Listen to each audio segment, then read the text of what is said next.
Gabi na, nagpapasuklay pa.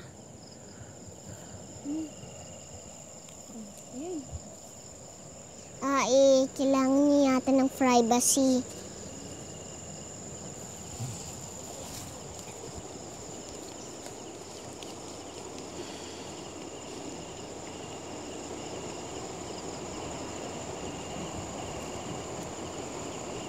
Alam ko ang kinakatakutan mo. Na magmukhang pinagtataksila natin si Aviona. Dahil ganito lamang kakahiwalay pa lang namin. At ito na agad ako. Yun na yung ginagawa mo, Agilus eh. Wala na nga kayo ni Aviona. Pero hindi ibig sabihin nun malaya na tayo. Bakit, Alvina? Sabihin mo sa akin, ba't hindi tayo malaya ngayon? Maraming mga bagay yung gumagapos sa puso ko at gumugulo sa isip ko.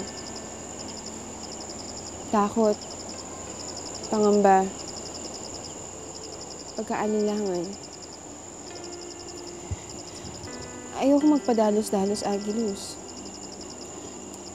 Kailangan ko muna pakiramdaman ng husto at pag-isipan ng mabuting bagay-bagay. Pero sa ngayon, nahihirapan pa ako eh.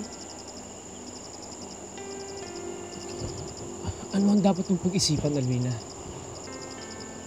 Ano pa ang dapat mong pakiramdaman?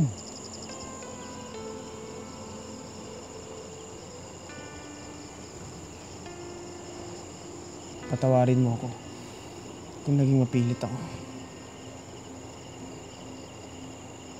Tama ka. Siguro nga kailangan pa natin ng panahon. Maghihintay ako, Alvina. Nagawa ko maghintay buong buhay ko. Maghihintay pa rin ako sa nalalabi kong buhay.